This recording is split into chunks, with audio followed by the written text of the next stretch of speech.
What if a plane landed, but one of its passengers never made it home? Not because of turbulence, not because of a crash, but because somewhere between boarding and baggage claim, someone on that flight was already dead. And the most chilling part? The other passengers walked right past the killer. Today, we're diving into one of aviation history's most haunting airport mysteries, a case where closed-circuit cameras captured everything and revealed almost nothing, where investigators had a body, a flight manifest, and zero answers. This is the story of a flight that did land, but for one person aboard, it might as well have never taken off. Stay with me, because the deeper we go into this case, the stranger it gets. Airports are designed to move people. Tens of thousands of strangers funneled through checkpoints, gates, and terminals every single day. We hand over our passports, take off our shoes, and trust a system built on procedure and order. But what happens when a crime occurs inside that system? Inside the one place on Earth where everyone's identity is verified, every bag is scanned, and cameras cover almost every inch of the walls. What happens when the system fails anyway? The case we're examining today centers on an international flight that arrived at its destination on an ordinary evening. Passengers filed off. Ground crews went about their routines, but in the hours that followed, authorities discovered something that would send shockwaves through law enforcement and aviation security circles alike. A passenger had been killed. The cause of death, according to early forensic reports, was not accidental. And the timeline? It pointed directly to the aircraft itself. Let's build the picture. The victim, whose name we'll protect in keeping with respect for their family, was a frequent traveler. By all accounts, from those who knew them, they were meticulous about their routines. The same airline, similar seat selections, always an aisle. The kind of traveler who knew the system well. They had boarded the flight alone. Fellow passengers who were later interviewed described the cabin as unremarkable, a typical long-haul experience.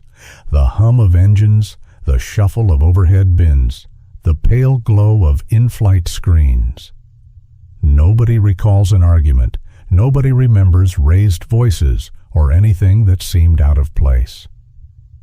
And yet, somewhere during those hours in the air, suspended between one country and another, between one life and whatever comes after, something happened.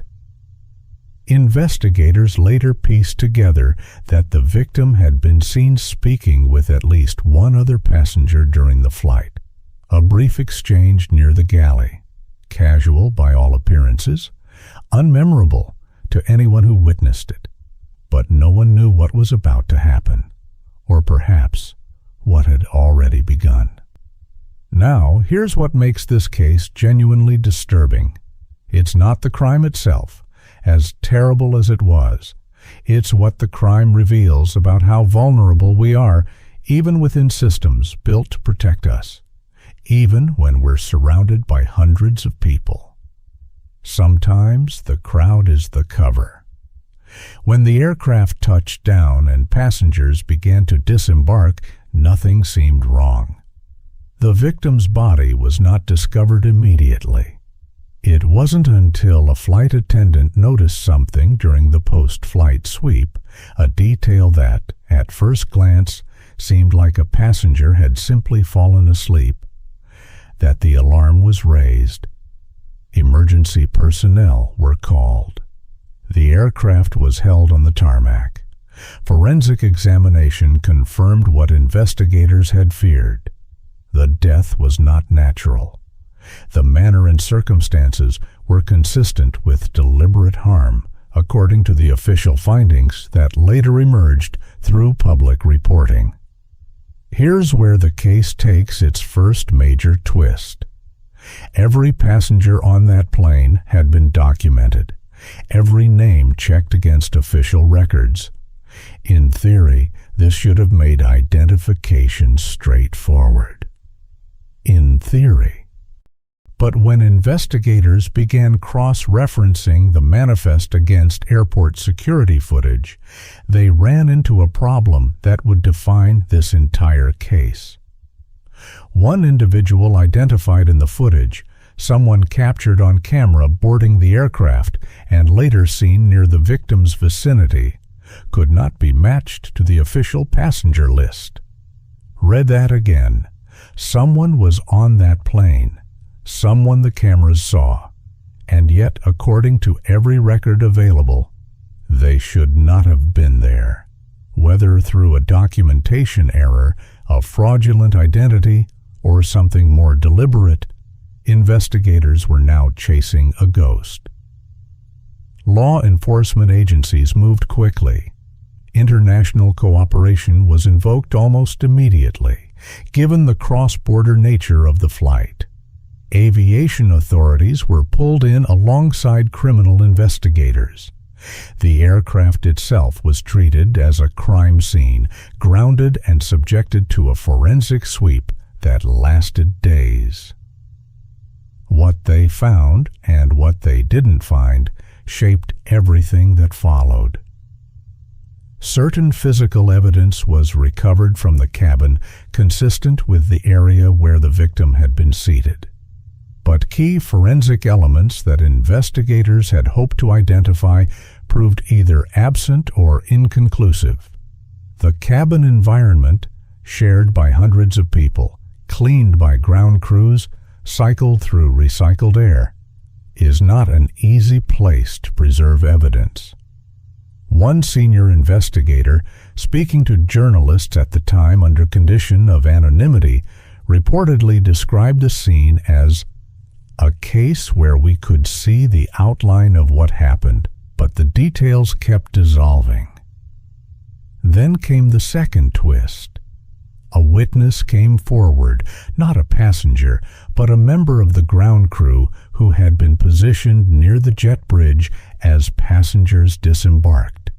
This individual reported noticing a person who seemed in a great hurry and unusually composed given the circumstances, a description that investigators found potentially significant.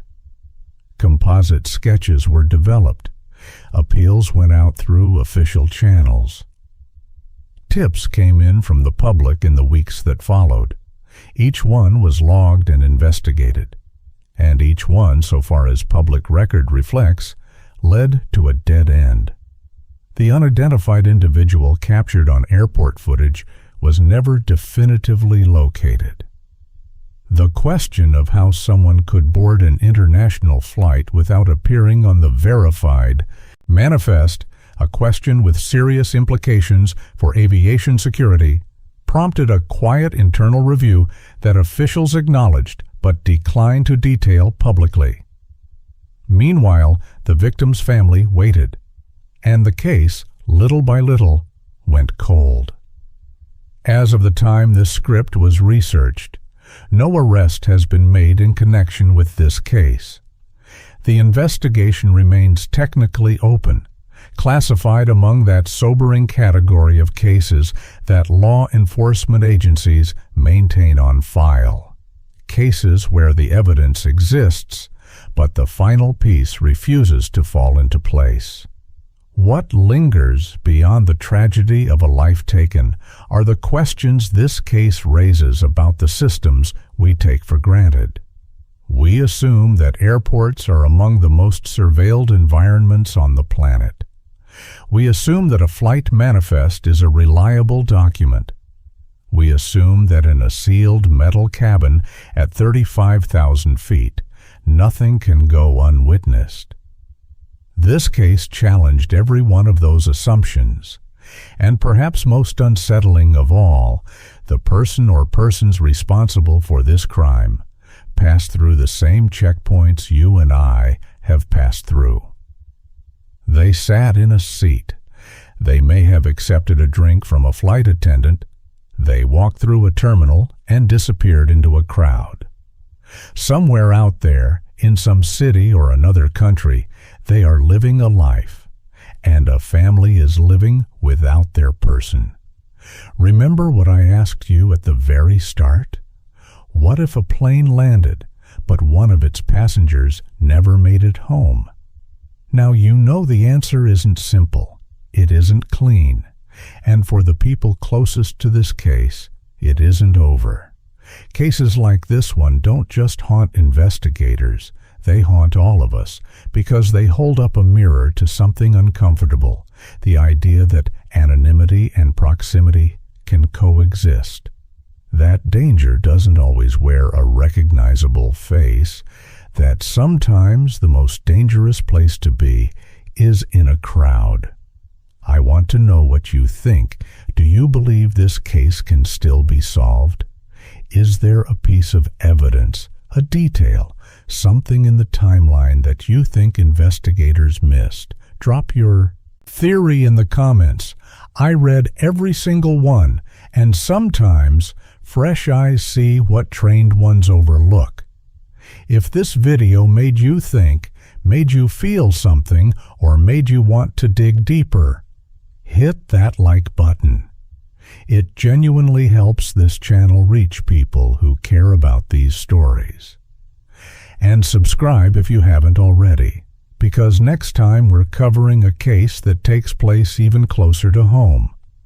A disappearance in broad daylight, in a place no one expected, witnessed by people who still can't explain what they saw. You don't want to miss that one.